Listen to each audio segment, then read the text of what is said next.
Les pouvoirs de la phycocyanine, ce pigment bleu de la spiruline. Avez-vous entendu parler de la phycocyanine? Ce liquide bleu nuit fait beaucoup parler de lui au niveau de ses pouvoirs sur la santé. Et ça fait longtemps que je m'interrogeais sur ses réelles vertus. Aujourd'hui, je me suis penchée sur le sujet pour vous faire un décryptage. On va voir vraiment pourquoi il est considéré tellement bon pour la santé, quelles sont ses vertus. On va faire un point complet tout de suite dans cette vidéo.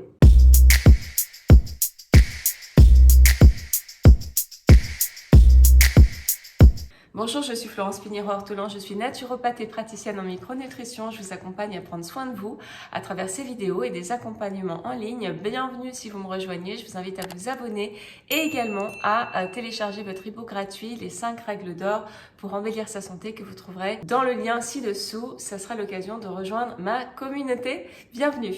Tout d'abord, qu'est-ce que la phycocyanine? La phycocyanine, c'est le pigment bleu de l'algue spiruline qui est caractérisé par sa lumière bleu intense. Cette couleur bleu intense vient d'un complexe périphérique de récolte de lumière appelé phycobilisome. La phycocyanine a des vertus qui ont été prouvées depuis des dizaines d'années sur des pouvoirs antioxydants, anti-inflammatoires, anti-cancer, protecteur du cerveau, protecteur du foie, protecteur du rein, protecteur des yeux, protecteur des poumons, immunomodulatrice, immunostimulante, protectrice de l'ADN, antiplaquettaire. Je vous explique tout ça point par point et à la fin je vous parlerai d'un produit que j'ai testé moi-même.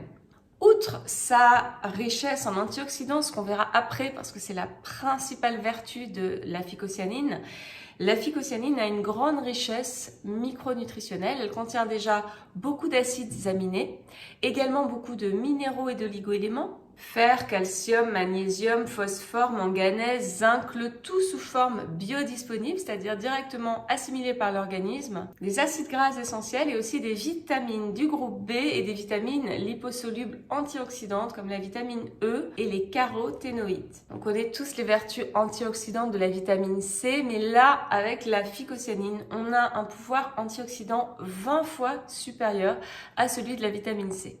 Sous la vidéo, quand vous déroulez la petite flèche, vous allez voir, je vous mets plein de ressources, je vous mets plein de références scientifiques et j'ai vu dans mes recherches que depuis 1998, des chercheurs étudient les pouvoirs antioxydants de la spiruline. La recherche va très loin.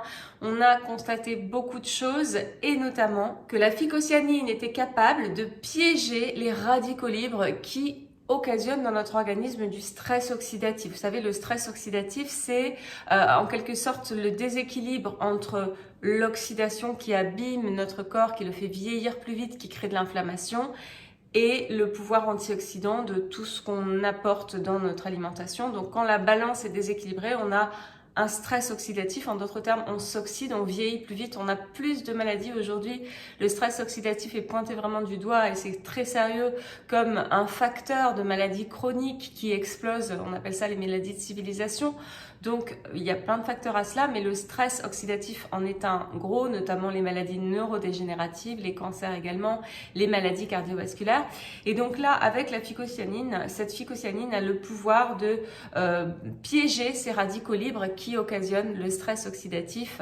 Elle a aussi le pouvoir d'inhiber la peroxydation des lipides, c'est-à-dire en fait quand ça change de forme et que ça nuit à la santé. Et elle contrecarre également la production de radicaux libres. Tout ça, ça a été prouvé par des études. Je vous mets plein de références sous la vidéo. Je reviendrai après sur l'intérêt pour vous de faire une cure de ce puissant antioxydant. On va le voir dans les indications plutôt à la fin de la vidéo. Pour l'instant, j'explique tout ce que j'ai trouvé dans mes recherches sur les pouvoirs. On a ensuite un pouvoir anti-inflammatoire. Alors, c'est assez logique puisque à partir du moment où c'est antioxydant, ça limite forcément l'inflammation dans le corps parce que dès lors qu'il y a une inflammation, il y a une grosse production de radicaux libres qui amplifie l'inflammation. Donc là, on calme le jeu en diminuant les radicaux libres, en les piégeant et en diminuant la production de ce radicaux libre. Mais également la phycocyanine a la capacité d'inhiber l'activité des enzymes responsables de l'inflammation, COX-2, l'hypooxygénase et INOS pour leur petit nom technique. Et également, elle a la capacité d'inhiber la production de prostaglandines pro-inflammatoires. Et ce qui est bien avec la phycocyanine comme anti-inflammatoire, c'est que ça va le faire de façon adaptogène, c'est-à-dire qu'en aucun cas on va bloquer définitivement la réponse inflammatoire comme avec un médicament, mais on va le faire de façon plus en modulant, ça va le faire en modulant, donc la réponse va être quand même présente, une réponse inflammatoire sera présente si besoin dans le corps, mais de façon beaucoup plus modérée, tempérée. Donc qui dit activité anti-inflammatoire dit donc propriété antidouleur dans le corps. Ça, je pense que vous aviez compris. Maintenant, on va voir tout ce qui est prévention des maladies. Déjà, on a vu qu'à partir du moment où ça a limité le stress oxydatif, ça limite forcément l'apparition, le risque d'apparition des maladies, puisque le stress oxydatif est un facteur de développement de maladies cardiovasculaires, neurodégénératives, auto-immunes, également le diabète de type 2, on va le voir après, et tout ce qui est vieillissement prématuré.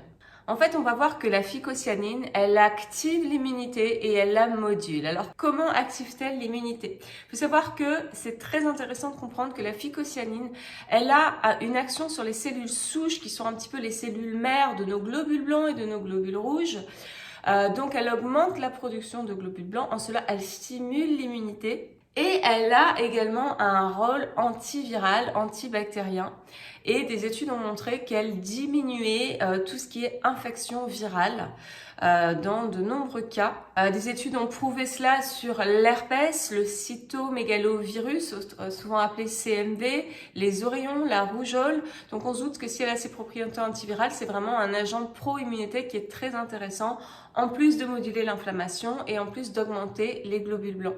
Comme je vous le disais, en ayant un impact positif sur les cellules souches mères des globules blancs et rouges, on va augmenter la production de globules rouges, ce qui sera intéressant dans les cas d'anémie, mais également pour augmenter l'oxygénation cellulaire, puisque les globules rouges transportent l'oxygène vers les cellules. Donc, plein de bienfaits sur l'immunité, l'oxygénation cellulaire qui a plein de bienfaits à tous les niveaux. Des études ont également prouvé des effets anti-allergiques et anti-rhinite allergique de la phycocyanine par plusieurs mécanismes. Déjà, on a vu qu'elle était anti-inflammatoire, donc qui dit inflammatoire dit diminution de ce terrain à allergie. Elle a la capacité également de diminuer la réponse allergique et elle a une action antihistaminique, anti-activation mastocytaire d'histamine par les cellules. Donc, toute réaction allergique ou même atopique peut être diminuée par la phycocyanine de par son activité antihistaminique. Donc cela peut se manifester soit par des rougeurs de peau, soit par des gonflements, un écoulement nasal, des éternuements, etc. Donc toutes ces manifestations-là peuvent essayer donc être diminuées par la prise de phycocyanine, par ses propriétés antihistaminiques et anti-allergiques. Et des études également ont prouvé qu'elle diminuait l'asthme. Alors comment? Je vais lire mes notes parce que c'est un petit peu technique. Elle protège les asthmatiques en prévenant la formation de deux composés inflammatoires impliqués dans la genèse de l'asthme, le LTB4 et le PGE2. Je vous cache pas que je ne connaissais pas ces choses-là, mais je l'ai découvert dans mes recherches sur la phycocyanine. C'est très complexe, il y a beaucoup de choses dans tous ces domaines. Donc voilà, on a vu des propriétés anti-allergiques, anti-inflammatoires, antihistaminiques, anti-asthme. On a également un rôle de la phycocyanine qui est de protéger l'ADN, de protéger et de réparer même notre ADN. Alors ça marche parce qu'elle inhibe le peroxynitrique. La phycocyanine protège l'ADN en lui donnant les moyens de s'auto-restaurer et en activant les enzymes des noyaux cellulaires de l'ADN. Une étude de 2013 a également montré que la prise de phycocyanine réduisait le taux de LDL, celui qu'on nomme de façon habituelle le mauvais cholestérol, celui qui a des risques de s'oxyder, et elle protège les artères des plaques d'athérome, justement, des dommages de ces plaques d'athérome. La phycocyanine a également un rôle positif sur la fabrication d'hormones thyroïdiennes et comme il y a beaucoup d'hypothyroïdies qui sont des Hashimoto non dépistés parfois, aujourd'hui on dit qu'il y en a énormément, donc tout ce qui est auto-immun derrière, et bien vu qu'elle module l'immunité et qu'elle limite l'inflammation, tout ce qui va être maladie auto-immune va vraiment être très intéressant. Enfin, la phycocyanine va être très intéressante dans les maladies auto-immunes pour cela. Et donc, si jamais l'hypothyroïdie est d'origine auto-immune, eh bien, ça va vraiment diminuer cela. Et ça m'amène à vous parler des maladies auto-immunes. Il Il faut savoir que quand on a une maladie auto-immune, il y a toujours une attaque de l'immunité qui s'attaque contre les cellules du soi et donc on a une production chronique de molécules inflammatoires et donc de radicaux libres. Donc on a du stress oxydatif quand on a une maladie auto-immune. Et pour cela, vraiment, si vous voulez bien faire avec une maladie auto-immune qui s'installe dans la durée, il faut faire régulièrement des cures d'antioxydants pour limiter cette inflammation qui vous fait vieillir plus vite. Moi, je suis passée par là, j'ai déjà eu une maladie auto-immune et à cette époque, effectivement, mon teint, ma peau, tout était plus abîmé, brouillé et c'est vrai qu'on est plus en inflammation à l'intérieur, en oxydation, même si on n'a pas de douleur particulière. Et donc, la phycocyanine vient vraiment protéger tout ça, vient bloquer cette production de radicaux libres et les piéger. Donc, toutes les personnes qui ont une maladie auto-immune ont un intérêt particulier à prendre des antioxydants au moins par cure et donc la phycocyanine sera très aidante pour eux. Je parlerai à la fin de toutes les indications. Continuons dans les bienfaits, les vertus de la phycocyanine. Donc on a une vertu également de protection du foie, de protection du cerveau, tout ce qui est maladie neurodégénérative. Il y a des études qui ont montré que ça avait un impact très positif, de protection des reins, de protection des yeux, de protection des poumons. Donc vraiment beaucoup d'intérêt sur tous nos organes. Elle protège également le pancréas, donc ça va améliorer déjà tout ce qui est diabète de type 2 ou sa phase précédente, c'est la résistance à l'insuline, puisque déjà elle a une activité anti-inflammatoire, donc ça va participer à l'amélioration et en plus elle protège les organes dont le pancréas, donc c'est intéressant même pour un diabète de type 2. Elle a une activité anti-agrégation plaquettaire et elle a de nombreuses vertus anti-cancer. Alors vous verrez toutes les références, je n'invente rien, je me suis basée sur tout ce qui a été fait dans les études et des articles et des livres qui ont relayé toutes ces études. En 2017, le journal du cancer a relayé toute une série d'études sur les effets de la phycocyanine sur les différents cancers et a montré que la phycocyanine permettait d'éviter la prolifération des cellules cancéreuses, qu'elle est pro-apoptotique, c'est-à-dire qu'elle favorise l'apoptose, c'est-à-dire la mort des cellules malsaines et la régénération des cellules saines, et qu'elle participe à la stabilité de la mitochondrie, donc une triple action qui est intéressante pour des personnes qui ont un cancer, en plus bien sûr de leur traitement, à valider avec leur médecin. Ces bienfaits ont été observés sur des cancers aussi différents que le sein, le foie, le poumon, la leucémie, la moelle osseuse et le côlon. Et en plus, on s'est rendu compte que la phycocyanine permettait de limiter les effets secondaires négatifs des traitements anti-cancer.